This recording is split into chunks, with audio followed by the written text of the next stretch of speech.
Shalom à tous, que l'Éternel Dieu vous bénisse, que l'Éternel Dieu vous garde. Bienvenue donc à cette neuvième vidéo, sur le mot mishpat, le jugement. Nous parcourons en fin de compte toutes les Écritures et nous regardons ce que l'Éternel Dieu veut nous dire, à la gloire de son Saint-Nom, afin de nous former, de nous façonner et que nous puissions être justement son fils, sa fille, à la gloire de son Saint-Nom. Remettons ces quelques instants à l'Éternel notre Dieu, si vous le voulez bien. Père très saint, nous te rendons grâce. Merci pour ta parole. Ta parole est la vérité. Nous te rendons grâce. Merci parce que tu nous as rachetés au travers du sang de l'agneau. Oui, afin que nous puissions être ton peuple, afin que nous puissions être ton serviteur, ta servante, là où tu le veux et comme tu le veux. Pardon pour nos péchés, nos transgressions, nos iniquités. Oui, nos manquements, nos faiblesses, nos doutes, nos erreurs. Toutes les doctrines que nous avons pu suivre, Seigneur, mais qui n'étaient pas bonnes, qui étaient fondées sur d'autres racines, Seigneur, qui n'étaient pas fondées sur ta Torah, tes prophètes et tes psaumes, à la gloire de ton Saint-Nom. Seigneur, aide-nous à te faire plaisir. Nous nous couvrons du sang précieux de l'agneau. Lave-nous, Seigneur, à la gloire de ton Saint-Nom, et que par ton esprit, tu puisses nous faire comprendre la largeur, la longueur, la hauteur et la profondeur de ta parole, à la gloire de ton Saint-Nom. Car tu es notre Elohim, et nous sommes tes enfants. Ton fils et ta fille, à la gloire de ton Saint-Nom. Alléluia. Amen. Que l'Éternel Dieu vous bénisse, que l'Éternel Dieu vous garde. Allons en fin de compte dans le texte.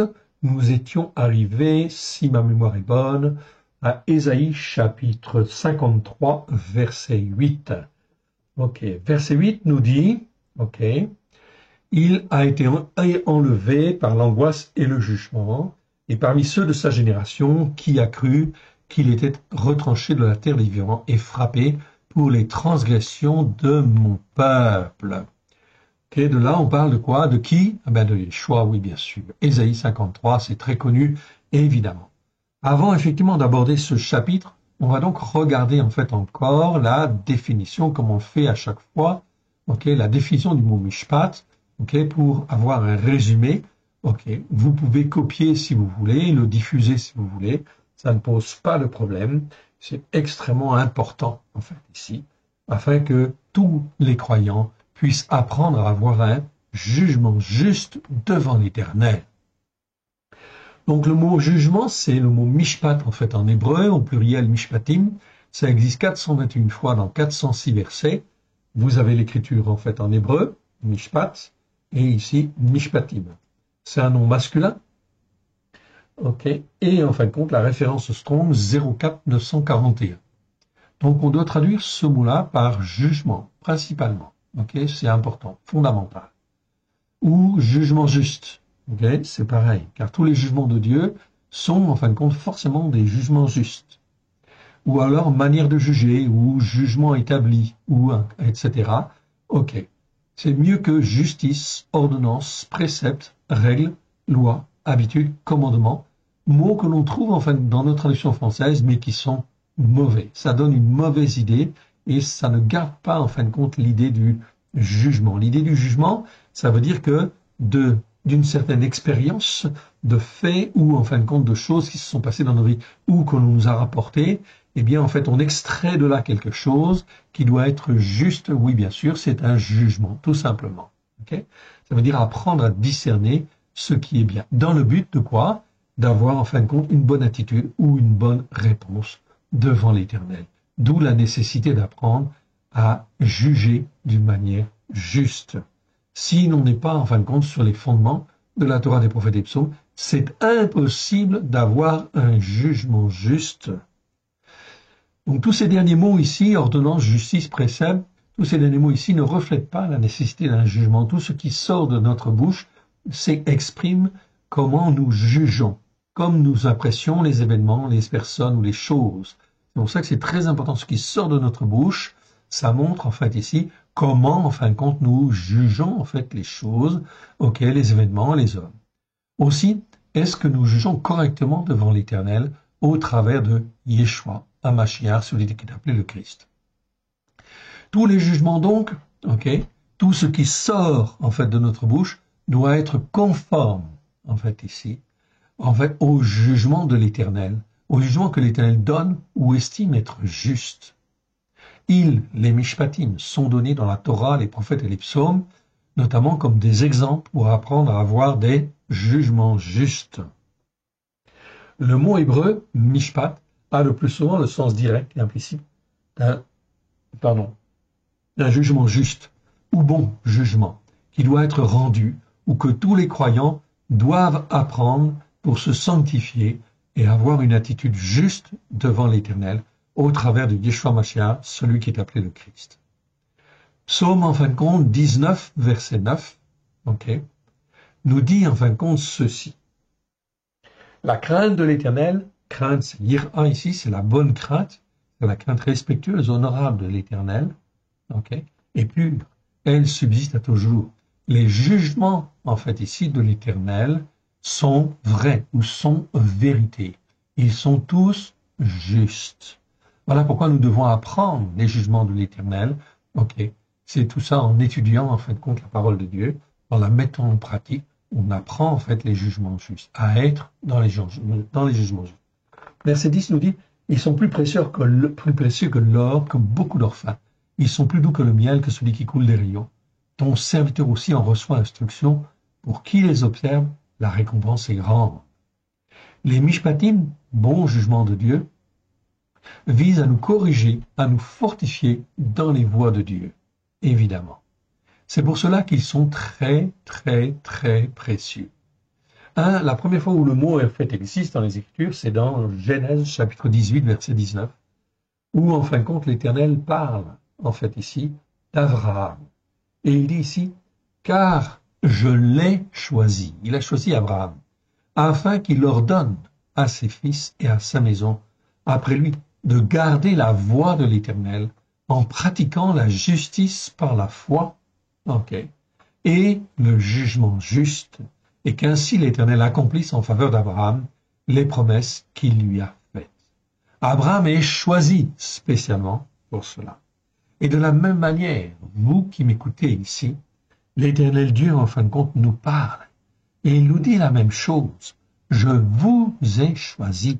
Je vous ai racheté par le sang de l'agneau, afin que vous puissiez enseigner à vos fils et à votre maison à garder la voie de l'Éternel, en pratiquant la justice par la foi et le jugement juste, et qu'ainsi l'Éternel accomplisse en votre faveur toutes les promesses qu'il a faites au travers de Yeshua Mashiach. N'est-ce pas clair? Mais c'est vraiment, en fin de compte, très, très personnel. Ici, l'Éternel Dieu nous parle. C'était important de bien rappeler, en fin de compte, ici, cette définition du mot, en fin de compte, mishpat, c'est-à-dire du mot jugement, qui nous parle, en fin de compte, de jugement juste. Oui, bien sûr. Je réduis encore un petit peu pour que ce soit, en fin de compte, comme il convient dans, en fait, ma base, etc. Donc là, nous étions au verset 8. Il a été relevé par l'angoisse et le jugement, et le jugement, ou le jugement juste, on aurait pu dire aussi, et parmi ceux de sa génération, qui l'a cru, qu'il était retranché de la terre des vivants et frappé pour les transgressions de son peuple. Alors on va revenir au verset 1, on va lire à partir du verset 1. Ésaïe et Yeshayahu, chapitre 53, versets 1 à 12. Qui a cru à ce qui nous était annoncé? Qui a reconnu le bras de l'Éternel? Le bras de l'Éternel, c'est qui? Bien sûr, c'est Yeshua. Verset 2. Il s'est élevé devant lui comme une faible plante, comme un rejeton qui sort d'une terre desséchée. Il n'avait ni beauté, ni éclat pour attirer nos regards, et son aspect n'avait rien pour nous plaire. Méprisé et abandonné des hommes, homme de douleur, oui, c'est bon. Quoiqu'ayant été un expert en maladie, on peut mieux traduire comme cela, c'est mieux, plutôt que habitué à la souffrance. Quoiqu'ayant été un expert en maladie, Yeshua, oui, bien sûr, il est un expert en fait en maladie. Si on lit les Écritures, les Évangiles, etc., on voit qu'il connaissait très bien, en fin de compte, bien sûr, toute maladie, bien sûr, et toute influence de l'ennemi, bien sûr. Et il savait conseiller et enseigner ses disciples. C'était un expert. Et pourtant, Quoiqu'ayant été un expert en maladie, semblable à celui dont on détourne le visage, nous l'avons dédaigné et nous n'avons fait de lui aucun cas. Cependant, ce sont nos maladies qu'il a portées, nos douleurs dont il s'est chargé, et nous l'avons considéré comme puni, frappé d'Élohim et humilié. Mais il était blessé pour nos transgressions, brisé pour nos iniquités. Et le châtiment qui nous donne le shalom est tombé sur lui, et c'est par ses meurtrissures que nous sommes guéris. Voilà donc quelque chose de fondamental et d'extrêmement important. Yeshua ne méritait rien, oui bien sûr, mais il s'est laissé. Il s'est laissé en fin de compte, comme une faible plante. Il a été comme une faible plante. Il a été méprisé, abandonné, etc. Il s'est laissé frapper et humilier. Pourquoi? Pour payer à notre place. Il a été blessé pour nos transgressions, brisé pour nos iniquités. Et le châtiment qui nous donne le shalom est tombé sur lui. C'est par ses meurtrissures que nous sommes guéris. Il a même pris, en fait, aussi nos péchés, on le dira plus loin, en fait, ici. Nous étions tous errants comme des brebis. Chacun suivait sa propre voie. Et l'Éternel a fait retomber sur lui l'iniquité de nous tous. Très bien. Si vous ne savez pas ce que c'est que l'iniquité, nous avons fait des vidéos sur l'iniquité. C'est extrêmement important. Vous pouvez les écouter et les réécouter. C'est extrêmement important. Ok. Il a été maltraité et opprimé. Il n'a point ouvert la bouche. Semblable à un agneau. Ici, c'est le mot « c'est » en fait en hébreu. Qu'on mène à la boucherie, à une agnelle muette devant ceux qui la tondent. Ici, on ne dit pas une brebis, c'est en fait le petit d'une brebis. Donc c'est une agnelle en fait ici. Muette devant ceux qui la tondent. Il n'a point ouvert la bouche. Il a été enlevé par l'angoisse et le jugement en fait ici. Oui, on va dire le jugement parce que c'est bien le jugement en fin de compte ici. L'Éternel Dieu a jugé, a vu tous nos péchés, nos transgressions, nos iniquités. Il a fait retomber sur lui, il a permis en fin de compte que cela retombe en fait ici sur son Fils bien-aimé, afin que le jugement en fait ici le condamne. Oui, bien sûr. Et parmi ceux de sa génération, qui a cru qu'il était retranché de la terre des vivants et frappé pour les transgressions de mon peuple? On a mis son sépulcre parmi les méchants, son tombeau avec le riche, quoiqu'il n'eût point commis de violence et qu'il n'eût point de fraude dans sa bouche. Il a plu à l'Éternel de le briser. L'Éternel a accepté de le briser, en le faisant pleinement souffrir. Pleinement souffrir, après avoir livré sa vie en sacrifice pour ceux qui ont négligé la Torah. Ici, c'est le verbe hacham, qui est mal traduit, c'est le nom Hacham, qui en fin de compte est mal traduit, c'est traduit par sacrifice de culpabilité, je crois. Non, c'est enfin pour avoir livré sa vie en sacrifice pour ceux qui ont négligé la Torah. On verra ce mot-là, Il verra une postérité et prolongera ses jours, et l'œuvre de l'Éternel prospérera entre ses mains. À cause de la peine de son âme ou de la souffrance de son âme, il sera comblé, il verra par sa connaissance. Mon serviteur juste justifiera beaucoup d'hommes et il se chargera de leur iniquité. C'est pourquoi je lui donnerai sa part avec les grands. Il partagera le butin avec les puissants parce qu'il s'est livré lui-même à la mort et qu'il a été mis au nombre de ceux qui font des transgressions. Ce n'est pas des malfaiteurs, c'est ceux qui font des transgressions, parce qu'il a porté l'état de pécheur de beaucoup d'hommes, ou les péchés, on pourrait traduire par les péchés si vous voulez, c'est convenable, on va dire, l'état de pécheur de beaucoup d'hommes, et qu'il a intercédé pour ceux qui font des transgressions, etc. C'est vraiment, en fin de compte, magnifique ici. Et le jugement est tombé, en fin de compte, sur lui, évidemment. Allons, en fin de compte, au verset suivant. Au verset suivant qui contient, en fait, ici, le mot jugement. Nous sommes toujours, en fin de compte, nous sommes toujours dans Ésaïe ici, Yeshayahu, et nous sommes en fin de compte au verset 17. 17 du chapitre 54. 54 verset 17, qui nous dit « Toute arme forgée contre toi sera sans effet, et toute arme qui s'élèvera en jugement, c'est pas en justice, en jugement contre toi, tu la condamneras. » Donc mon frère, ma sœur, toi qui es racheté par le sang de l'agneau, tous ceux qui te condamnent, tu peux dire non, j'ai été racheté par le sang de l'agneau et je vis dans la justice par la foi et selon un jugement juste, pourvu que tu le fasses, oui bien sûr. S'élèvera en jugement juste contre toi et tu la condamneras. Tel est l'héritage des serviteurs de l'Éternel, telle est la justice par la foi qui leur viendra de moi, déclaration de l'Éternel. Alors là, ce verset prend toute la dimension, oui bien sûr, au travers du sacrifice de Yeshua. On va relire quand même à partir du verset 10. Chapitre 54, verset 10. Quand les montagnes s'éloigneraient, quand les collines chancelleraient, ma bonté ne s'éloignera point de toi, et mon alliance de paix ne chancellera point, dit l'Éternel, qui a compassion de toi. Malheureuse, battue de la tempête que nul ne console, voici, je garnirai tes pierres d'antimoine et je te donnerai des fondements de saphir. Regardez ce que l'Éternel Dieu nous dit, en fait, ici. Nous avons été rachetés, en fait, ici. Ok. Ok. J'aurais pu prendre un petit peu plus tôt, en fait, encore, ici. Quelques instants, je t'avais abandonné. Ok. À partir du verset 7. Quelques instants, je t'avais abandonné, mais avec une grande affection, je t'accueillerai. Regardez bien, cela nous concerne, chacun de nous. Chapitre 54 de Yeshayahu, Ésaïe, verset en fait à partir du verset 7. Quelques instants je t'avais abandonné, mais avec une grande affection je t'accueillerai. Dans un instant de colère je t'avais un moment dérobé ma face, mais avec une bonté éternelle, j'ai compassion de toi, dit ton Rédempteur, l'Éternel. Il en sera pour moi comme des eaux de Noir. J'avais juré que les eaux de Noir ne se répandraient plus sur la terre.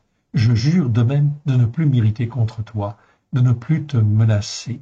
Quand les montagnes s'éloigneraient, quand les collines chancelleraient, ma bonté ne s'éloignera point de toi, et mon alliance de paix ne chancellera point, dit l'Éternel, qui a compassion de toi. Malheureuse battue de la tempête que nul ne console, voici, je garnirai tes pierres d'antimoine et je te donnerai des fondements de saphir. Je ferai tes créneaux de rubis et tes portes d'escarboucle et toute ton enceinte de pierres précieuses. Tous tes fils seront disciples de l'Éternel et grande sera la postérité de tes fils.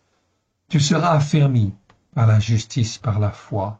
Bannis l'inquiétude car tu n'as rien à craindre et la frayeur, car elle n'approchera point de toi. Si l'on forme des complots, cela ne viendra pas de moi. Quiconque se liguera contre toi tombera sous ton pouvoir. Voici, j'ai créé l'ouvrier qui souffle le charbon au feu et qui fabrique une arme pour son travail, mais j'ai aussi créé le destructeur pour la briser. Verset 17, à retenir par cœur toute arme forgée contre toi, mon frère, ma sœur. Ok? L'Éternel Dieu va permettre, oui bien sûr, des grandes calamités, des grandes difficultés.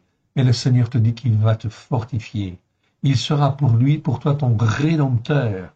Et en fin de compte, il va t'équiper, pourvu que tu marches par la foi, dans la justice par la foi, et selon un jugement juste. Toute arme forgée contre toi sera sans effet, et toute langue qui s'élèvera en jugement contre toi, tu la condamneras. Tel est l'héritage des serviteurs de l'Éternel. Telle est la justice par la foi qui leur viendra de moi. Déclaration de l'Éternel. Voilà de quoi, en fait, ici, être fortifié, bien sûr, et d'être, en fin de compte, dans une foi inébranlable. Oui, bien sûr. On continue? Allez, c'est parti. Et on arrive dans Ésaïe, chapitre 56, maintenant. 56, et on va lire, en fin de compte, du verset 1 au verset 7. Ainsi parle l'Éternel, observez mes jugements justes et pratiquez la justice par la foi. Okay? Donc très important, on avait vu ce verset. Okay?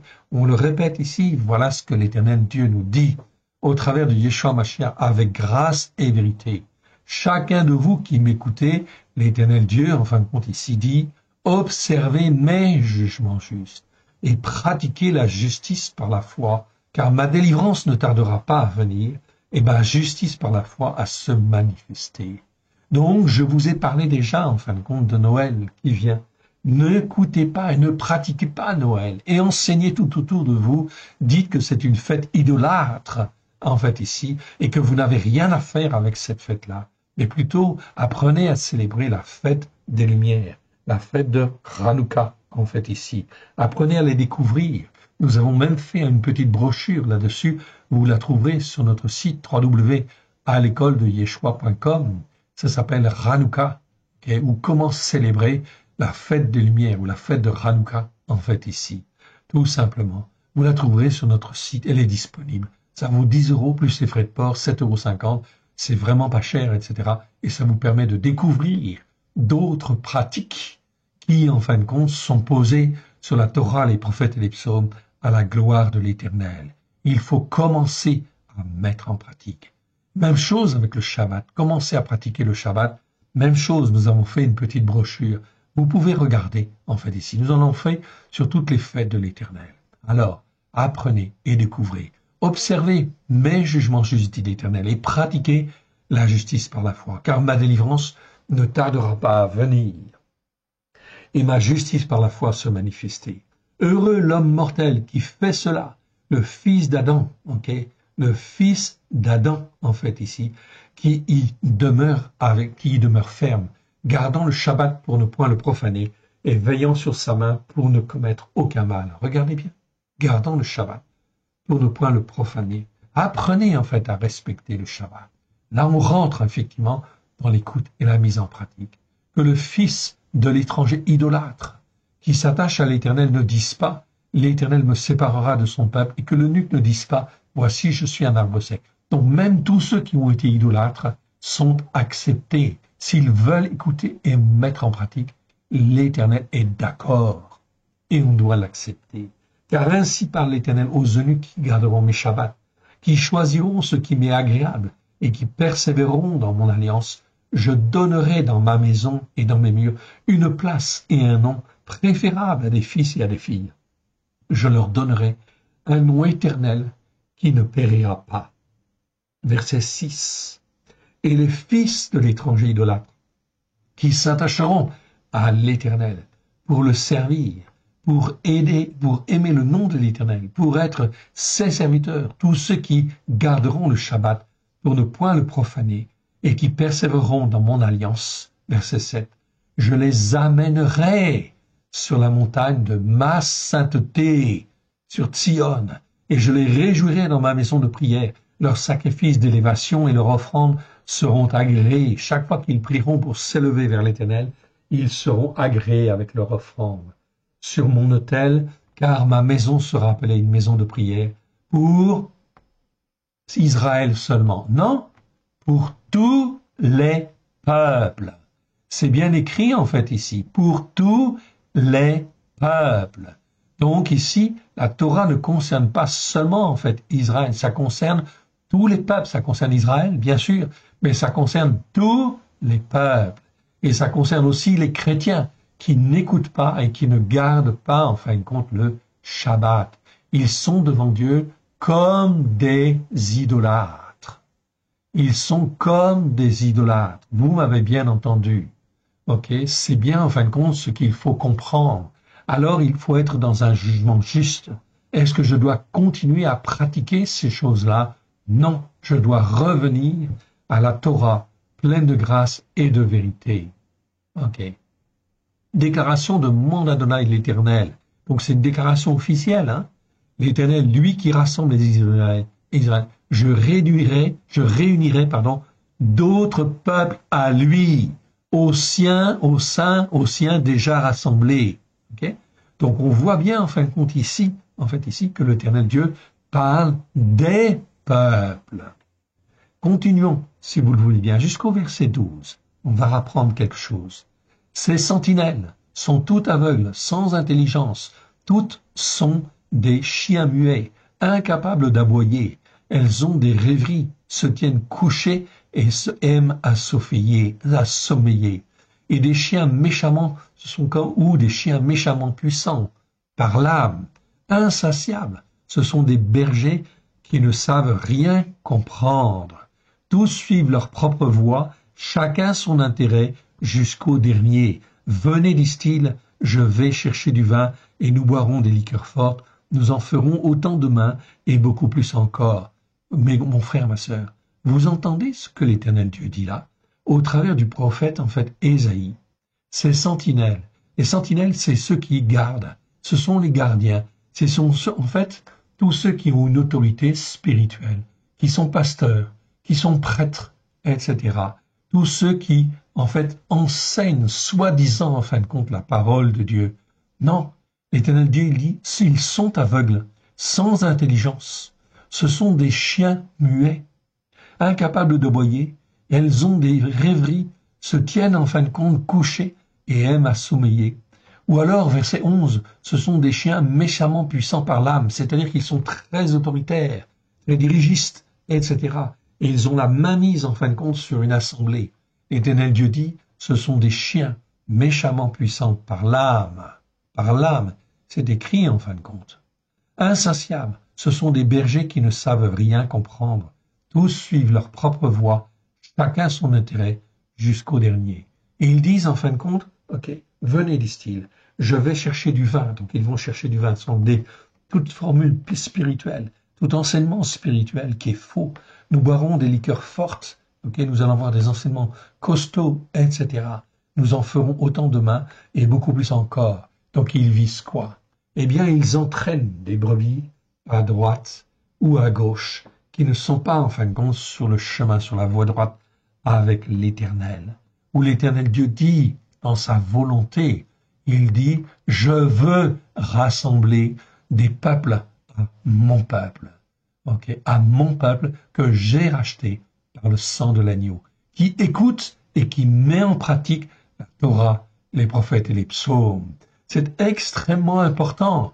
On parle là, en fin de compte, au niveau prophétique, mais c'est effectivement, en fait, d'actualité. Nous sommes en 2023. C'est exactement ce que le Seigneur, en fin de compte, nous demande de faire. Sortir du milieu d'eux. Sortez, en fin de compte, de Babylone. En fait, ici, c'est écrit. Paulos l'a dit et l'a répété. On arrive maintenant dans Ésaïe, chapitre 58. 58, ok, au verset 2, mais on va lire à partir du verset 1. Crie à plein gosier, ne te retiens pas, élève ta voix comme un chauffard, et annonce à mon peuple ses transgressions, et à la maison de Jacob ses péchés.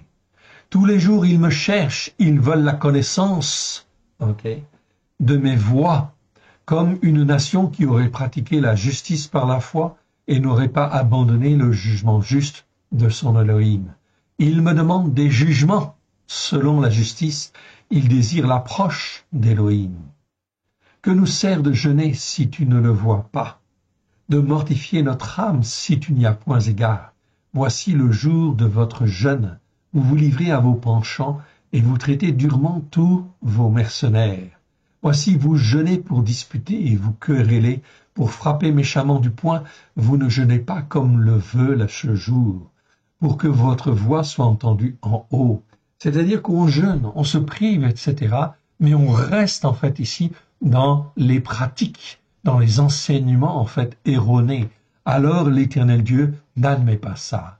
Il écoute un peu, oui, ok, parfois, parce qu'il veut faire avancer en fait ici son peuple. Tous ceux qui font partie de Sion, toutes les filles de Sion, il veut les sortir en fin de compte de là, du guêpier dans lequel en fait ils sont, en fait ici. Verset 8, alors la lumière poindra comme l'aurore et la guérison germera promptement. La justice, ta justice marchera devant toi et la gloire de l'Éternel t'accompagnera. Ok. Ok. Si tu donnes ta propre subsistance à celui qui a faim, si tu rassasies la main indigente, ta lumière se lèvera sur l'obscurité et tes ténèbres seront en fait comme le midi. L'Éternel sera toujours ton guide. Il rassasiera ton âme, ok, dans les lieux arides et il donnera de la vigueur à tes membres. Tu seras comme un jardin arrosé, comme une source dont les eaux ne tarissent pas. Les retiens, ok, les tiens rebâtiront sur d'anciennes ruines, tu relèveras tes fondements antiques, on t'appellera réparateur des brèches, celui qui restaure les chemins, qui rend le pays habitable. Si tu retiens ton pied pour sanctifier pendant le Shabbat, pour ne pas faire ta volonté au jour de ma sainteté. Le Shabbat, c'est un jour de sainteté devant l'Éternel.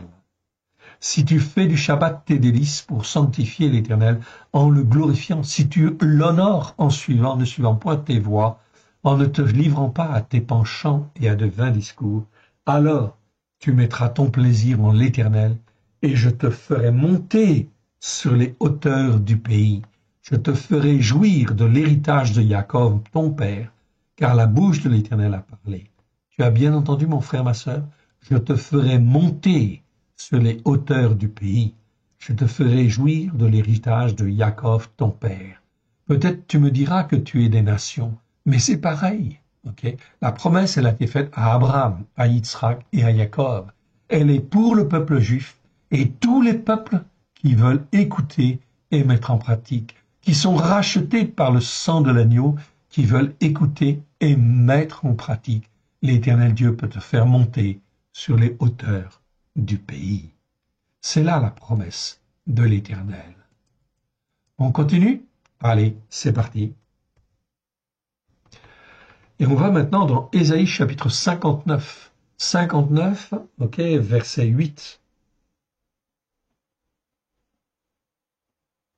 Ok. Verset 8. Donc on a plusieurs fois en fin de compte le mot, en fait ici, ok, Mishpat, dans ce chapitre. Ok. Verset 4 nous dit, nul ne se plaint avec justice, nul ne plaide sans la foi.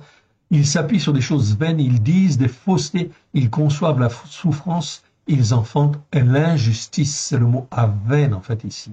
Donc ne pas confondre aven avec avon, qui veut dire en fait iniquité. Ok.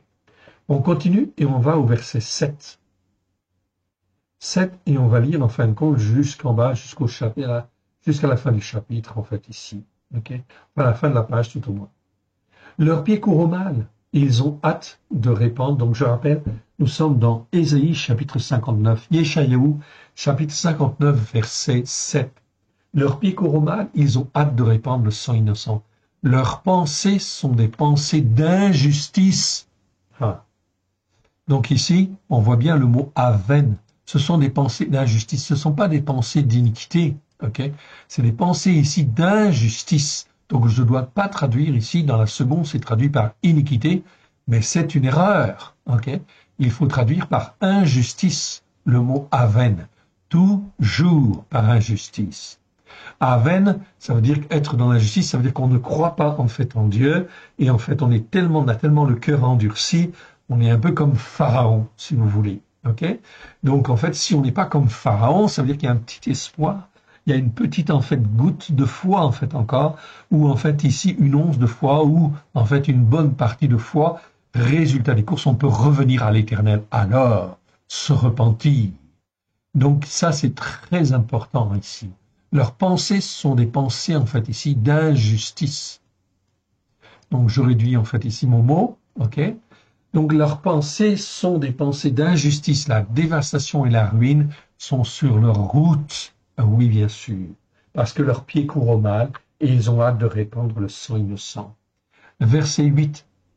Ils ne connaissent pas la voie du shalom. C'est pas le chemin du shalom, c'est la voie du shalom, c'est-à-dire de la paix. Il n'y a point de jugement juste dans leur réflexion. Ah, c'est pas en fin de compte ici leur voix, c'est réflexion, en fait ici le mot en hébreu. Il n'y a point de jugement juste dans leur réflexion, en fait ici. Ils prennent des chemins détournés. Quiconque y marche ne connaît point le shalom. Je vous ai dit et je vous ai expliqué en fin de compte déjà que si en fin de compte je commence à marcher dans l'obéissance et la soumission, l'Éternel Dieu va me renouveler dans ma manière de penser si je suis d'accord, si je reconnais avoir été dans des jugements injustes, des jugements selon des faux fondements, en fait ici, selon telle doctrine ou telle autre doctrine ou telle traduction, oui, je dois me repentir de cela et dire à l'Éternel, seulement tes jugements sont justes. Apprends-moi tes jugements. Et si vous êtes d'accord, dites-le à l'Éternel. Repentez-vous, mais dites-le à l'Éternel. Seigneur Dieu, je veux grandir dans ta vérité. Je veux grandir dans tes jugements justes. Apprends-moi les jugements justes à la gloire de ton Saint-Nom. Je veux m'attacher à toi, etc. et faire ta volonté. Je suis d'accord pour faire le Shabbat. Je suis d'accord pour faire les fêtes de l'Éternel. Ok. Et maintenant, je ne ferai plus Noël. Et je ne ferai plus, en fin de compte, le dimanche, etc. Je ferai tes fêtes. Je célébrerai, j'apprendrai à faire tes fêtes, Seigneur, à la gloire de ton Saint-Nom. Dites-le lui, c'est un début. Ok. Alors, ici. Alors, je ne sais plus où j'en étais du coup. Ok. Aussi, c'est retiré. Donc, nous étions dans le verset, en fait, ici. Car c'est pourquoi le jugement juste est loin de nous, et la justice par la foi ne nous atteint pas. Nous attendons la lumière, et voici les ténèbres, la clarté, et nous marchons dans l'obscurité. Oui, c'est très clair. Nous tâtonnons comme des aveugles le long d'un mur. Nous tâtonnons comme ceux qui n'ont point Dieu. Nous chancelons, en fait, à midi comme de nuit. Au milieu de l'abondance, nous ressemblons à des morts. Nous grondons tous comme des ours. Okay. Nous gémissons comme des colombes. Nous attendons un jugement juste. Mais il n'est pas là. Le jugement juste ne vient pas. Pourquoi? Parce qu'on est dans la désobéissance et l'insoumission. Mais elle n'est pas là. La délivrance, ok. La délivrance, mais elle est loin de nous. Oui, elle est loin de nous. Pourquoi? Parce qu'on n'est pas dans l'obéissance et la soumission. Ce n'est pas le salut, en fait, ici. Le salut, c'est Yesha, en fait, ici. Et la délivrance, c'est Yeshua, en fait, ici. C'est la même chose que le Seigneur, en fait, notre Seigneur Yeshua, sauf qu'il n'y a pas de « et » en fait, au bout, en fait, ici. Ok? Et c'est pareil, parce que Yeshua est notre délivrance. Il est notre délivrance, ok? Et il est notre salut si nous écoutons et nous mettons en pratique. Oui, ce n'est pas parce que tu es délivré, lorsque tu donnes ton cœur et ta vie à Yeshua, ok? Le sang de l'agneau te lave, te purifie, il te délivre, oui. Mais maintenant, est-ce que tu vas marcher dans l'obéissance et la soumission? Est-ce que tu vas marcher selon un jugement juste et dans la justice par la foi? Si c'est oui ou si tu essayes, c'est bien. Si tu ne marches pas, eh bien, en fin de compte, tu ne vas pas aller très loin. Verset 12. Car nos transgressions sont nombreuses devant toi, et nos péchés témoignent contre nous. Nos transgressions sont avec nous, et nous connaissons nos iniquités. Là, on parle des transgressions, des péchés, des iniquités. Voilà pourquoi, lorsque je donne mon cœur et ma vie à Yeshua, je ne dois plus marcher comme je marchais en fait avant. Je dois marcher selon un jugement juste et selon la justice par la foi, au travers de Yeshua, Hamashiach, celui qui est appelé le Christ. Et je dois abandonner toutes les transgressions, tous les péchés et toutes les iniquités, tout ce dans quoi je marchais en fait avant, ok, je dois l'abandonner. Et qui est-ce qui va m'apprendre ce qui est transgression, ce qui est péché et ce qui est iniquité? Il n'y a que la Torah, les prophètes et les psaumes, à la lumière de Yeshua. Ce n'est pas dans les églises qu'on apprend à ne plus transgresser et à ne plus pécher, non. Parce que déjà, elles font aussi Noël. Ok. Toutes les églises chrétiennes font Noël. Donc, ça veut dire qu'elles sont dans la désobéissance. Elles sont dans l'insoumission. Non, elles ne sont pas dans un jugement juste. Et elles ne marchent pas selon la foi, comme l'Éternel Dieu nous le demande. Verset 13. Nous avons été coupables et infidèles envers l'Éternel. Nous avons abandonné notre Elohim et nous avons parlé d'extorsion et de révolte, conçu et médité dans le cœur des paroles de mensonge. Aussi s'est retiré le jugement juste et la justice par la foi, se tient éloigné, okay, ou se tiennent éloignés, en fait, ici. Se tiennent éloignés, hein, on devrait dire, en fait, ici. Okay. Se tiennent éloignés. En effet, la vérité trébuche sur la place publique et le fait d'être droit ne peut approcher. Donc, vous voyez ici, le jugement juste et la justice par la foi s'est retiré. Pourquoi? Parce qu'on n'est pas dans l'obéissance et la soumission. Voilà pourquoi il faut se battre pour être dans l'obéissance et la soumission. Simplement apprendre, décider de vouloir être dans l'obéissance et la soumission, afin que le jugement juste et la justice par la foi puissent être là, que cela puisse nous être donné par l'Esprit de Dieu. La vérité a disparu. Verset 15. Et celui qui s'éloigne du mal est dépouillé. L'Éternel voit d'un regard indigné qu'il n'y a plus de jugement juste. Ah! Il n'y voit qu'il n'y a pas un homme. Il s'étonne que personne n'intercède. Alors son bras lui vient en aide et sa justice par la foi lui sert d'appui. Heureusement que Yeshua est là. Ok, il se revêt de la justice par la foi comme d'une cuirasse. Il met sur sa tête le casque de la délivrance. Il prend la vengeance pour vêtement et se couvre de la jalousie comme d'un manteau. Il rendra à chacun selon ses œuvres.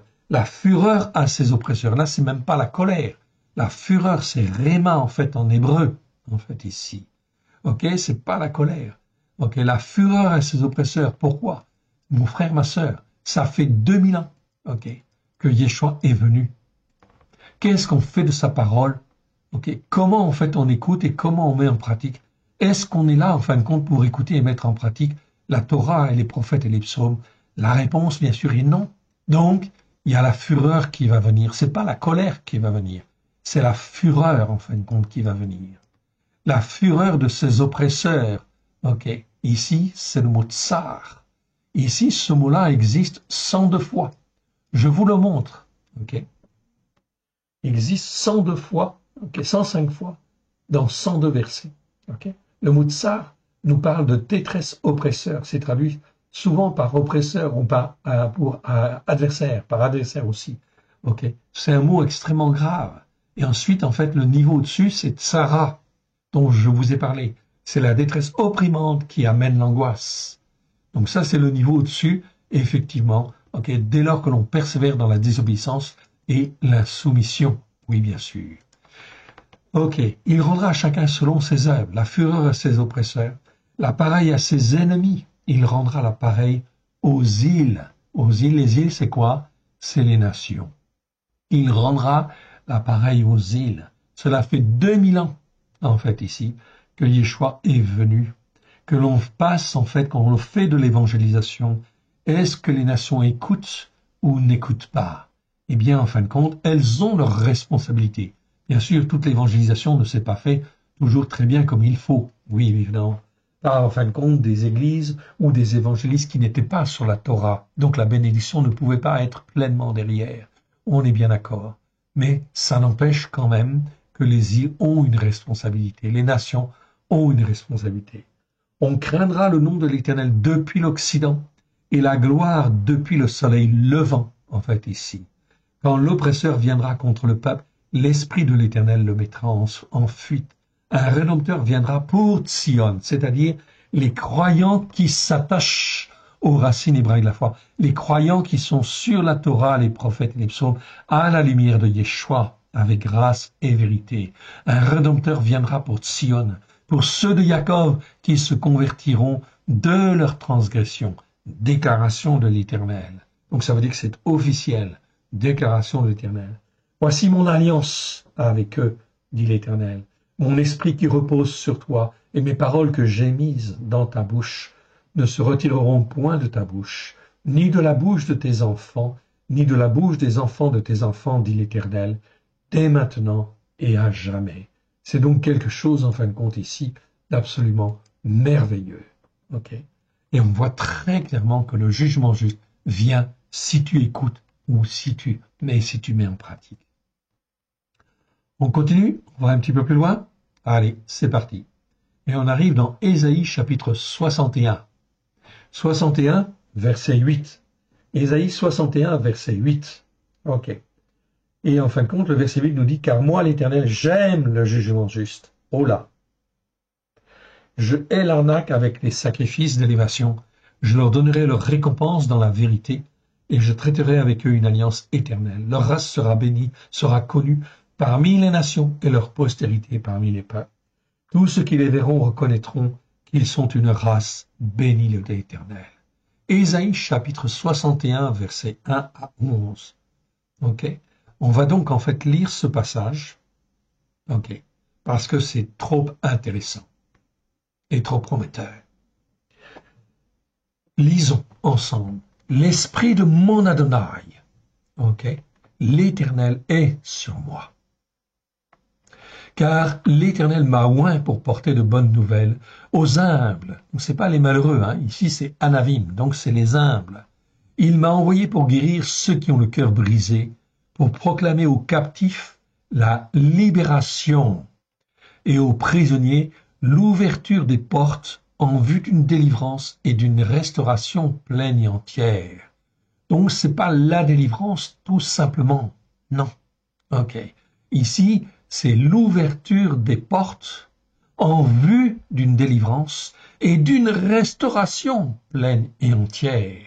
C'est donc très important. Donc on est obligé ici en français de faire en fait ici une petite phrase pour expliquer en fait ici le mot en fait ici.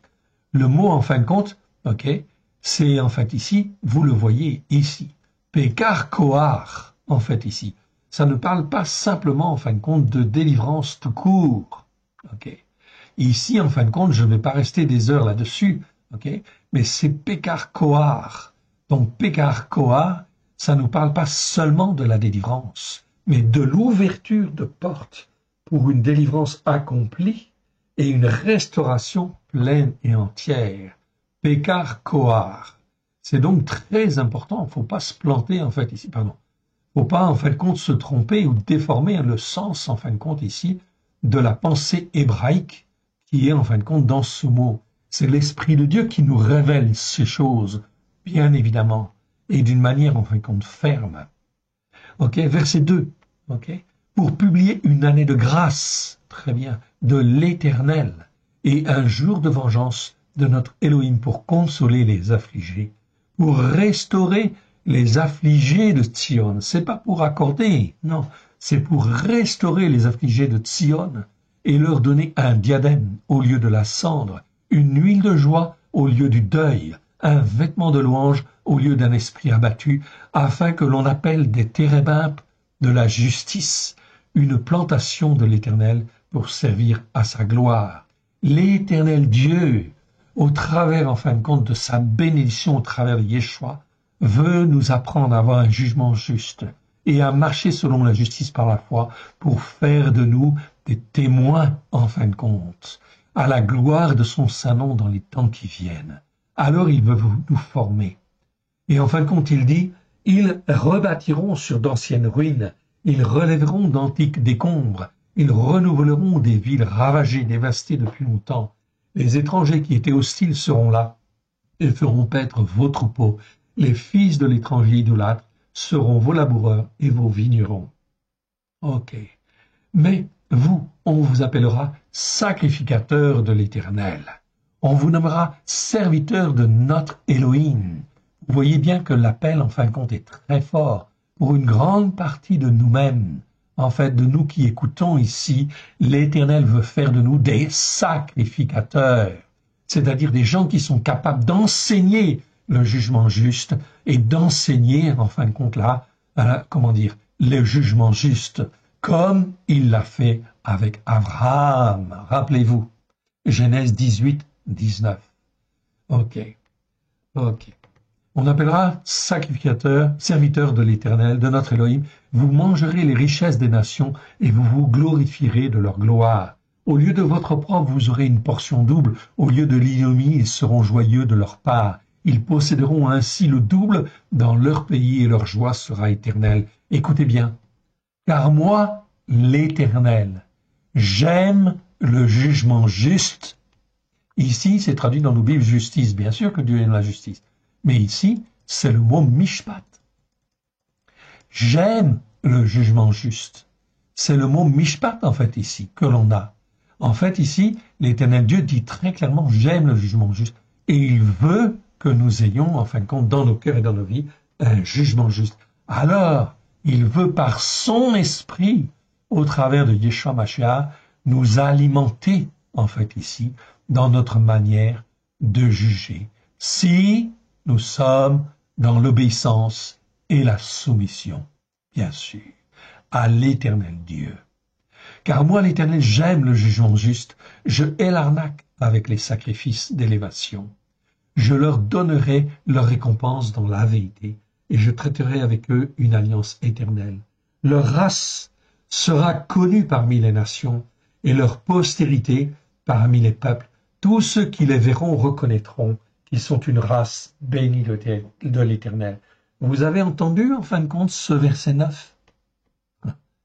Leur race sera connue parmi les nations et leur postérité parmi les peuples. Tous ceux qui les verront reconnaîtront qu'ils sont une race bénie de l'Éternel. Voilà ce que l'Éternel veut faire. Vous qui m'écoutez, l'Éternel veut vous bénir, non pas un peu, mais beaucoup, pourvu que vous rentiez dans l'obéissance et la soumission.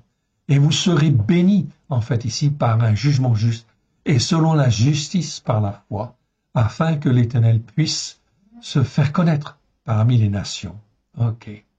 Verset 10.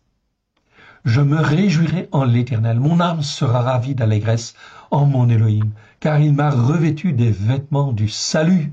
Oui, car quand je suis dans un jugement juste, et que je marche en fait dans la justice par la foi, je sais que je vais être sauvé, et je sais que le salut est ma récompense. Et c'est une certitude dans mon cœur et dans ma vie. Voilà pourquoi cela doit être une certitude dans vos cœurs et dans votre vie, en fait aussi. Il m'a couvert du manteau de la justice par la foi, comme le fiancé s'orne d'un diadème, comme la fiancée se pare de ses joyaux. Car comme la terre fait éclore le germe, et comme un jardin fait pousser ses semences, ainsi mon Adonai, l'Éternel, fera germer la justice par la foi et la louange en présence de toutes les nations. Voyez ce que l'Éternel veut faire. Donc l'Éternel va amener beaucoup de catastrophes, beaucoup de calamités, etc., beaucoup de difficultés dans le but que les uns et les autres se repentent et reviennent à lui, bien sûr, parce qu'il veut faire éclater, en fait ici, la louange, parce qu'il veut faire éclater la justice par la foi et le jugement juste auprès de toutes les nations qui n'ont pas écouté depuis 2000 ans, qui n'écoutent pas l'Éternel Dieu, qui a envoyé son Fils bien-aimé pour le salut des hommes, pour le salut des Juifs, premièrement, mais ensuite pour le salut, en fin de compte, des nations. Et le salut des nations a commencé dès, en fin de compte, que Yeshua est venu. Car, en fin de compte, des hommes des nations se sont convertis là, et avec les disciples aussi, des hommes des nations, se sont convertis. La bénédiction vis-à-vis des nations avait déjà commencé. Alléluia, que l'Éternel Dieu vous bénisse, que l'Éternel Dieu vous garde. On continue? Allez, c'est parti. Et on arrive en fait maintenant dans Ésaïe. Non, on a fini en fait Ésaïe, et on arrive en fin de compte dans Jérémie. Jérémie, en fin de compte, chapitre 1, verset, en fin de compte, ici 16. Ok. Je prononcerai mes jugements contre eux, dit l'Éternel. Ok. Bon, ça vous pouvez lire, c'est même bien traduit dans les traductions. Ok. Contre qui? Contre les nations, contre Jérusalem, mais aussi, en fait, ici, contre les nations. Je prononcerai mes jugements contre eux, à cause de toute leur méchanceté, parce qu'ils m'ont abandonné et ont offert de l'encens à d'autres dieux, parce qu'ils se sont prosternés devant l'ouvrage de leurs mains. Ok. Alors, en fait, ici, ce passage, je vais le relire à partir du verset 7. Ok. C'est Jérémie chapitre 1. Je ne lis pas, en fin de compte, le début. Vous pourrez le lire si vous le voulez. Je le lis, en fait, à partir du verset 7 pour une raison bien précise. Je vais vous la dire tout à l'heure. Je répondis, « Ah, mon Adonai !» Ok. Donc Adonai, ça veut dire mon Adonai, en fait, mon Seigneur. On est bien d'accord. Mais Adonai, c'est un pluriel. Donc en fait, ici, je préfère garder le mot Adonai, parce que Adonai, c'est un pluriel. Mais en réalité, c'est mon Adonai, c'est mon Dieu, c'est mon Seigneur, okay, et mon Maître. Et ça doit être aussi le vôtre, oui, bien sûr. Il faut que vous en ayez la conviction, en fin de compte, dans le cœur et dans l'âme. Je répondis, « Ah, mon Adonai, l'Éternel ! Voici, je ne sais point parler, car je suis un enfant, Et l'Éternel me dit, ne dis pas, je suis un enfant, car tu iras vers tous ceux auprès de qui je t'enverrai, et tu diras tout ce que je t'ordonnerai. Ne les crains point, car je suis avec toi pour te délivrer. Déclaration de l'Éternel. Puis l'Éternel étendit sa main et me toucha ma bouche. Puis l'Éternel me dit, voici, je mets mes paroles dans ta bouche. Regarde, je t'établis aujourd'hui sur les nations et sur les royaumes, pour que tu arraches et que tu abattes, pour que tu ruines et que tu détruises, pour que tu bâtisses et que tu plantes. La parole de l'Éternel était avec lui, pour lui dire, que vois-tu, Jérémie? Je répondis, je vois une branche d'amandier. Je m'arrête là. Les versets 7 à 10, ce sont les versets que j'ai reçus après ma conversion. Et donc j'étais bouleversé par ça. J'étais bouleversé par cette mission que l'Éternel voulait me donner. Et je n'ai eu de cesse, depuis, que d'écouter et de mettre en pratique, d'étudier la parole au plus profond de moi-même, afin de la saisir dans toute sa largeur, sa longueur, sa hauteur, sa profondeur, tout au moins dans tout ce que je pouvais au travers de mes capacités et de capacités que l'Esprit de Dieu pouvait me donner. Et c'était extraordinaire ce que l'Éternel a fait, en fait ici, pendant ces 30 années. Ça a fait plus de 30 ans que j'ai donné mon cœur et ma vie à Yeshua. Et ce message, en fin de compte, ici, je le reçois et je le reçois pleinement. Et c'est une grande responsabilité. Aussi, je veux être le plus clair possible et le plus net possible dans mes enseignements, afin que le plus de monde puisse entendre. Car au travers de ces paroles, bien sûr, il y a des condamnations, mais il y a le salut, en fait, aussi à venir.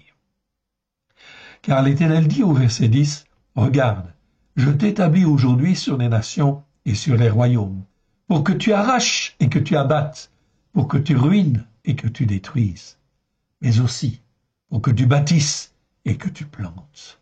Alors, je m'exercerai encore et encore à dire la parole de Dieu le plus droitement possible et le plus profondément possible avec ce que je sais et ce que l'Éternel Dieu me donne de savoir, afin de pouvoir vous le dire. Mais ce qui se passe est extrêmement important.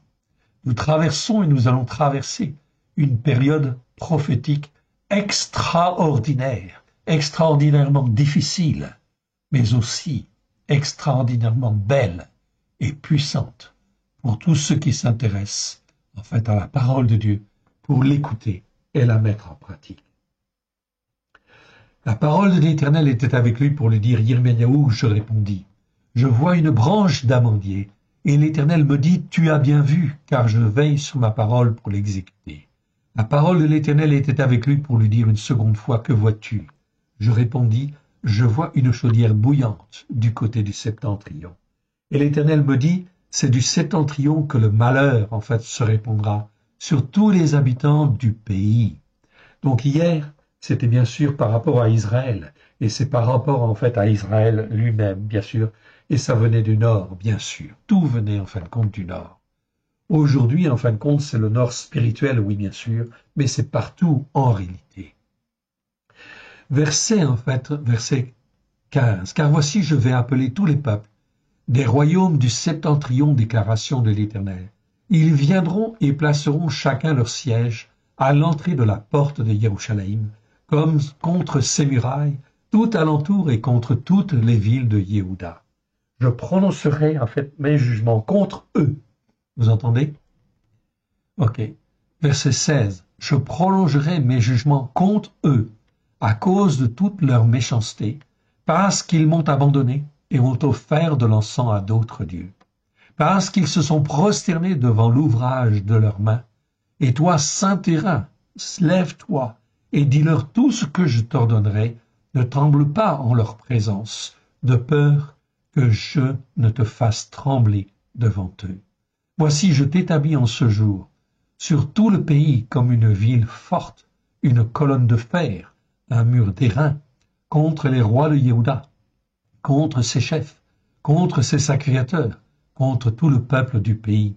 Ils te feront la guerre, mais ils ne te vaincront pas, car je suis avec toi pour te délivrer. Déclaration de l'Éternel. Dans ce passage, je voudrais souligner en fin de compte le verset 15. Ok. Car voici, je vais appeler tous les peuples des royaumes du septentrion, déclaration de l'Éternel. Ils viendront et placeront chacun leur siège à l'entrée des portes de Jérusalem, contre les murailles tout alentour et contre toutes les villes de Yehuda. Verset 16. Je prononcerai, écoutez bien, mes jugements contre eux, à cause de toute leur méchanceté, parce qu'ils m'ont abandonné et ont offert de l'encens à d'autres dieux, parce qu'ils se sont prosternés devant l'ouvrage de leurs mains. Ici, c'est extrêmement important et fondamental au niveau prophétique. Aujourd'hui, la guerre est déclarée à Israël. Oui, ok, et vous voyez Israël réagir. Maintenant, il est extrêmement important de comprendre, en fait ici, pour tous les hommes et pour toutes les nations. Ok. Est-ce que vous êtes pour soutenir Israël ou en fin de compte, est-ce que vous êtes contre Israël? Ici, c'est quelque chose d'extraordinairement fort sur le plan prophétique. Mais il faut soutenir en fait Israël, cela fait partie des jugements justes. Si vous ne jugez pas comme cela, cela veut dire que vous n'êtes pas encore prêt. Mais l'Éternel n'a jamais abandonné son peuple. Et son peuple en fait va être glorifié sur toute la terre. Et donc, en fin de compte, l'Éternel va se servir de certains événements justement pour, en fin de compte, relever Israël. Voilà pourquoi Israël, parmi les nations, c'est quelque chose de très, très important. Et un jour, toutes les nations viendront à Jérusalem célébrer la fête des tabernacles. Peut-être vous ne la connaissez pas, en fait, encore. La fête des cabanes, si vous voulez. La fête de Sukkot. Eh bien, la fête de Sukkot, il faut la découvrir, il faut la mettre en pratique, oui bien sûr, parce qu'elle est extrêmement importante sur le plan prophétique, et il faut l'écouter et il faut la mettre en pratique, bien sûr. Toutes les fêtes de l'Éternel, je vous encourage à les découvrir et à les fêter. Nous avons fait des fascicules sur chacune de ces fêtes, et vous pouvez en fait les obtenir au travers de notre site à l'écoledeyeshua.com, www.alécoledeyeshua.com, où vous pouvez écouter les enseignements aussi sur notre chaîne YouTube qui s'appelle À l'école de Yeshua. Et là, c'est gratuit. Donc, vous pouvez, en fin de compte, ici, et c'est très, très important, d'écouter et de mettre en pratique. Si vous n'écoutez pas et vous ne mettez pas en pratique la fête de Sukkot, etc., la fête des tabernacles, comment vous comprendrez les jugements, en fin de compte, de Dieu pour les temps, en fait, à venir? C'est impossible. Quelque part, en fait, ici, vous allez être dans l'erreur. Vous n'aurez jamais, jamais un jugement juste. Donc l'Éternel Dieu va juger toutes les nations, en fait, ici, et notamment leur comportement par rapport, en fait, à Israël. Est-ce qu'ils sont pour Israël ou contre Israël? Est-ce qu'ils vont soutenir, en fait, Israël dans le combat qui vient? Ok, tout cela est un choix politique, en fait, en France. Mais c'est pas seulement un choix politique, c'est un choix spirituel. Car tout vient de Israël. La parole de Dieu que vous écoutez, ok, la parole, en fin de compte, que le texte hébreu que nous avons, tout cela, en fin de compte, vient des Juifs. Et les traductions, en fin de compte, viennent en grande partie, en fin de compte, des Juifs. Oui, bien sûr. Ok, parce que les Juifs sont là pour répandre, en fait, la parole. Oui, bien sûr. Et être un peuple qui, en fin de compte, va avoir beaucoup d'autres peuples qui vont s'associer, en fait, à lui, pour glorifier l'Éternel, le Dieu d'Abraham, de Yitzhak et de Jacob. Cela se fait au travers d'Abraham, de Yitzhak, de Jacob, de David, de Moshe, bien sûr, et en fin de compte de Yeshua, Mashiach, celui qui est appelé le Christ. Voilà pourquoi c'est extrêmement important de comprendre cela. Voilà pourquoi, si je suis parfois un petit peu dur, en fin de compte, dans les jugements, ou ce que j'annonce, j'annonce la parole de Dieu. Et il y a, en fin de compte, ici, une bénédiction extraordinaire. Donc l'Éternel Dieu prévoit de bâtir et de planter, mais ce sera uniquement sur la Torah, les prophètes et les psaumes, à la lumière de Yeshua, dans les temps qui viennent. Et là, on ne rigole plus. On n'y a plus, en fin de compte, de montagne spirituelle, en fin de compte, à s'élever à droite et à gauche. Les catholiques vont s'effondrer, les protestants vont s'effondrer, les évangéliques vont s'effondrer aussi, toute doctrine va s'effondrer, justement parce que l'Éternel va se faire connaître aussi à tous les peuples et à toutes les nations. Donc ça, c'est un programme, bien sûr, nous sommes incapables de concevoir ce programme, en fait, ici, de formation, d'éducation, de sanction, de correction, etc., de jugement qui doivent venir, et pour les uns et pour les autres. Voilà pourquoi nous n'avons qu'un seul repère, c'est la Torah qui nous est donnée, avec grâce et vérité, au travers de Yeshua Mashiach, son Fils bien-aimé. Nous avons abordé Jérémie chapitre 1, et nous allons aller un petit peu plus loin, en fait, ici. Jérémie chapitre 4. On va reprendre à partir du verset 1 et on va lire en fait surtout le verset 2, mais on va aller jusqu'au verset 5 en réalité. On va lire 1 à 5. Donc ici c'est Jérémie. Donc Ésaïe c'était un prophète qui a prophétisé dans les années 800-900 avant Jésus-Christ. Ok. Jérémie c'est des années 600 avant Jésus-Christ, c'est-à-dire 2-3 siècles plus tard en réalité. Et là, c'est la fin, en fin de compte, de Jérusalem. Oui, bien sûr. Jérémie, Yirmiyahu, a prophétisé plus de 40 ans. 40 ans où a prophétisé tous les jours pour ramener le peuple et ramener, en fin de compte, Sédécias, le roi et tous les autres rois, de les ramener, en fait, à l'Éternel, à l'écoute et à la mise en pratique. Mais, en fin de compte, ils ne sont pas revenus, finalement, en fait. Résultat des courses, ok, Babylone est venue avec les Chaldéens, et en fin de compte a détruit Jérusalem. L'Éternel a détruit son propre peuple et a détruit sa propre ville, en fait ici, où il voulait se glorifier. Tout simplement à cause du péché des transgressions et des iniquités. Il en est de même avec nous, chacun de nous. Et l'Éternel dit ici, en fait dans Jérémie chapitre 4, verset 1, « Israël, si tu reviens à moi, déclaration de l'Éternel, si tu ôtes tes abominations de devant moi, tu ne seras plus errant. Mon frère, ma sœur, ôte tes abominations de devant l'Éternel. Toutes les doctrines et les faux enseignements sur le dimanche, sur Noël, je répète encore ça car ce sont des références, les Pâques chrétiennes, etc. Abandonne tout ça. Pratique les Shabbats, ok? Écoute la Torah, écoute les parachiotes. Nous avons effectivement fait des enseignements toutes les semaines. Il y a des enseignements, en fin de compte, qui sont donnés et ils sont à la lumière de Yeshua, où ils sont disponibles sur notre site. Vous pouvez les écouter et les mettre en pratique afin d'apprendre à vous sanctifier. Écoutez ce que l'Éternel Dieu dit, ou nous dit en fait aujourd'hui, à chacun de nous. Israël, si tu reviens à moi, déclaration de l'Éternel, donc c'est une déclaration officielle. Si tu ôtes tes abominations de devant moi, tu ne seras plus errant. Si tu jures, l'Éternel est celui qui donne la vie avec vérité, par un jugement juste. On retrouve le Mishpat ici, et par la justice, par la foi, Tzedaka. Alors, les nations seront bénies en lui et se glorifieront en lui. Car ainsi parle l'Éternel aux hommes de Yehuda et de Yerushalayim. Creusez-vous des sillons et ne semez pas parmi les épines. Circoncisez-vous pour l'Éternel. Circoncisez vos cœurs, hommes de Yehuda et habitants de Yerushalayim, de peur que ma fureur, ici c'est pas la colère, hein, c'est pas af, c'est réma en fait en hébreu, ok, ma fureur n'éclate comme un feu et ne s'enflamme sans qu'on puisse l'éteindre à cause de la méchanceté morale et spirituelle de vos actions. Ok, l'Éternel Dieu nous dit la même chose, circoncisez vos cœurs. Ok, c'est pas la circoncision physique. Si vous devez le faire, vous le faites, bien évidemment. Mais ce n'est pas suffisant. C'est la circoncision du cœur qui est extrêmement importante. Ok. Annoncez en Yehuda, publiez à Yerushalayim et dites, sonnez du chauffard dans le pays.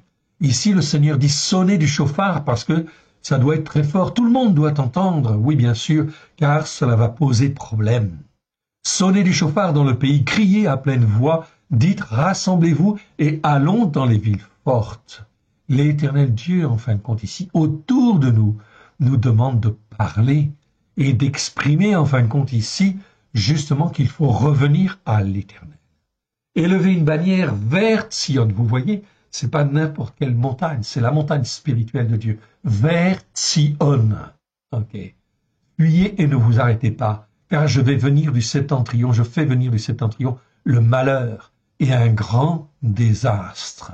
Donc ici, Jérémie avertit, bien sûr, Israël de la venue d'un grand malheur et de grands désastres. C'est la même chose, en fait, ici, aujourd'hui, en 2023. Les malheurs, oui, vont venir, ok? Et un grand désastre va venir, oui, bien sûr, ok? Et cela va se conclure, effectivement, par la venue de l'Antichrist, oui, bien sûr. Ce n'est pas maintenant, mais vous allez le voir de votre vivant, ok? Je le verrai de mon vivant, et donc vous le verrez de votre vivant, en fait, aussi. Le lion, ok? Ici, c'est l'image de Babylone et de l'islam, en fait, aussi, quelque part. Okay. S'élance de son taillis, le destructeur des nations est en marche. Il a quitté son lieu pour ravager ton pays. Tes villes seront ruinées, il n'y a plus d'habitants. C'est pourquoi couvrez-vous de sacs, pleurez et gémissez, car l'ardeur consumante de la colère de l'Éternel ne se détourne pas de nous. Ici, en fin de compte, l'Éternel Dieu a jugé son propre peuple, Juda et Israël, hier. Et vous croyez que l'Éternel ne va pas juger les nations? L'Éternel Dieu va juger toutes les nations. Avec, en fait, ici, comme il a jugé son peuple, avec l'ardeur consumante de la colère. L'ardeur consumante, c'est le mot raron. Okay. Raron, ça nous parle de l'ardeur consumante. Ok. L'ardeur consumante de la colère. Ici, vous avez le mot af. Ok. Ça, c'est la colère. Ok. Et vous avez, en fait, tout à l'heure, je vous ai montré Réma. Je vous le montre, en fait, ici.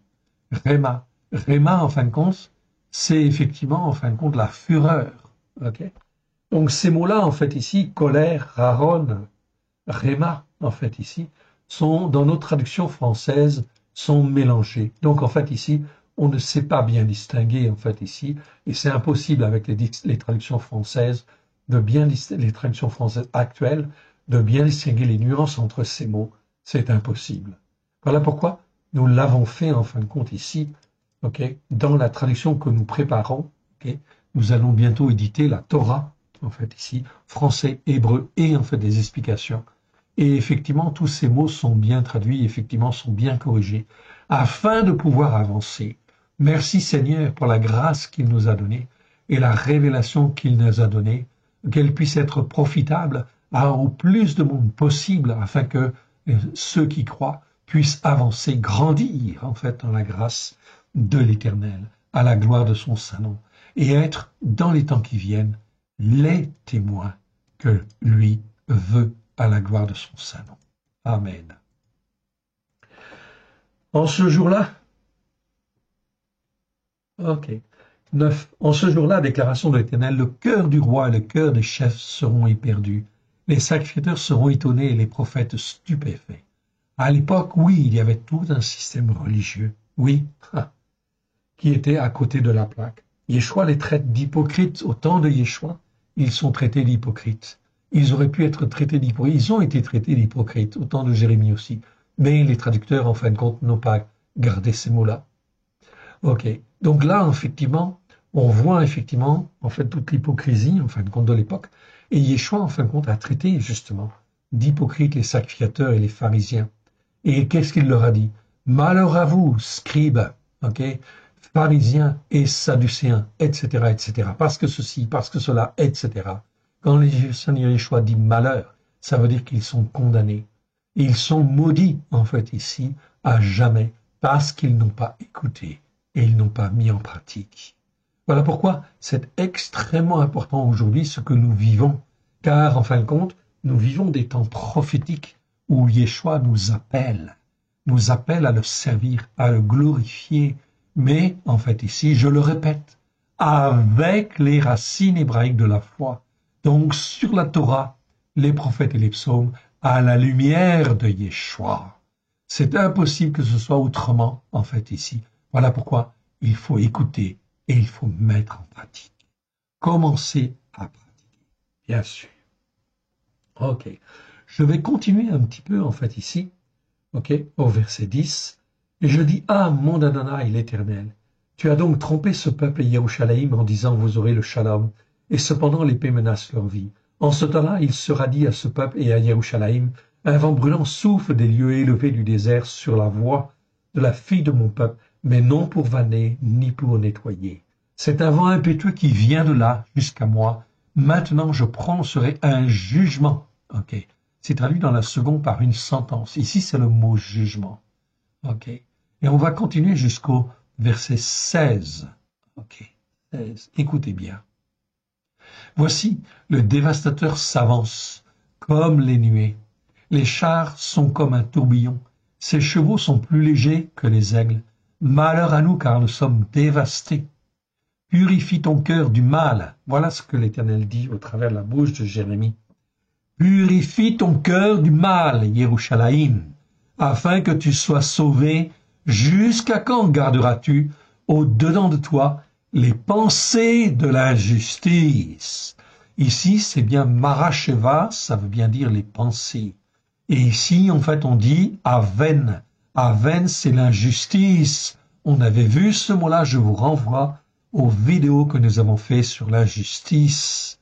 Donc, c'est vraiment très, très clair. Il ne faut pas garder les pensées qui sont injustes ou les pensées de l'injustice. Il faut revenir à une foi ferme sur la Torah, les prophètes et les psaumes, et garder, en fait, ici, le commandement de l'Éternel, ok, tous ces jugements justes et la justice par la foi. C'est donc là extrêmement, extrêmement important. Est-ce qu'on continue un petit peu? Ok. Allez, on essaye encore un ou deux versets, on va bien voir. Jérémie chapitre 5. Ok. Chapitre 5, et on va aller jusqu'au verset 6, ok, 1 à 6. Ok. Là, vous le voyez bien, et on a 3 fois, en fait, le mot jugement, en fait, ici. On va voir ce que l'Éternel Dieu nous dit, au travers de la bouche de Jérémie. Et cela s'applique aujourd'hui, en fin de compte, à tous les hommes, tous les croyants, et à toutes les églises, sans exception. Parcourez les rues de Yerushalayim, regardez, informez-vous, regardez dans les places. Il s'y trouve un homme. S'il y en a un qui pratique le jugement juste, c'est pas la justice ici, c'est bien le mot mishpat, ok, il pratique le jugement juste, qui s'attache à la foi, ok, et je pardonne à Yerushalayim, même quand ils disent l'Éternel est vivant, c'est faussement qu'ils jurent. Alors aujourd'hui, quand on dit l'Éternel, est-ce que c'est bien le seul Dieu, en fin de compte, qui existe, à Elohim, le Dieu d'Abraham, de Yitzhak et de Yaakov que nous invoquons, de celui qui a donné la Torah, en fait, à Moshe, et qui l'a révélé au travers de Yeshua Mashiach, pleine de grâce et de vérité. Alors, est-ce que c'est bien ce Dieu-là, cet Éternel-là, que nous invoquons? Verset 3. L'Éternel, Éternel, tes yeux ne voient-ils point de foi? Ok. Tu les frappes et ils ne sentent rien.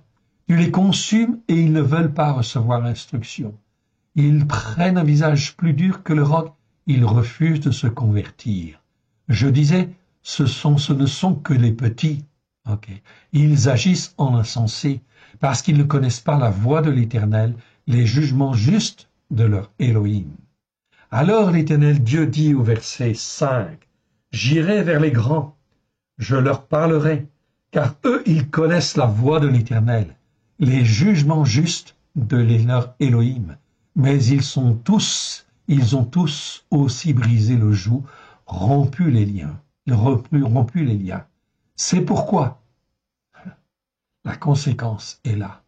Le lion de la forêt les tue, le loup du désert les dévaste, la panthère est aux aguets devant leurs villes. Tous ceux qui en sortiront seront déchirés, car leurs transgressions sont nombreuses, leurs infidélités se sont multipliées. Verset 7. Pourquoi te pardonnerai-je?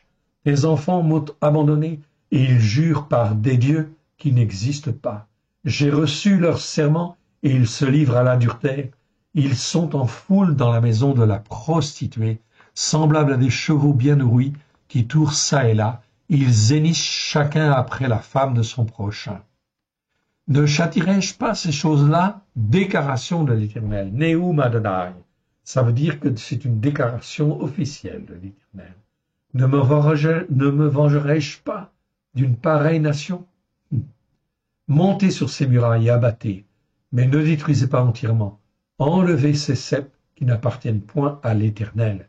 car la maison d'Israël et la maison de Yehuda m'ont trompé, déclaration de l'Éternel.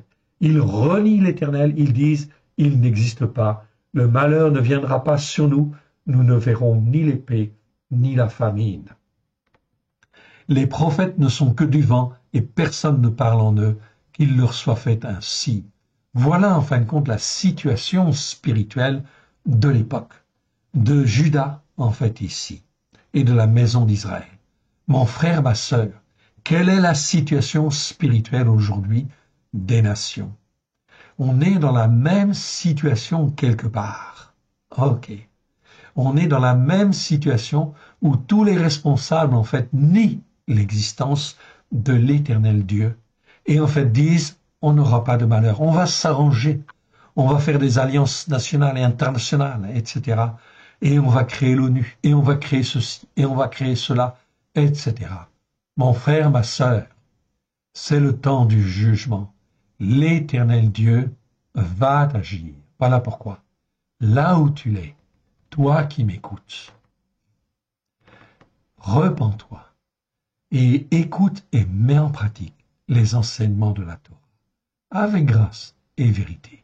Commence à le faire si tu ne l'as pas déjà fait, et affermis-toi afin d'être un témoin de l'Éternel dans les temps qui viennent, et que tu puisses être délivré et sauvé à la gloire de l'Éternel. Je m'arrêterai là pour aujourd'hui. On va terminer en fin de compte par une petite prière. Éternel Dieu, nous te rendons grâce. Tes jugements sont justes. Ta parole est la vérité.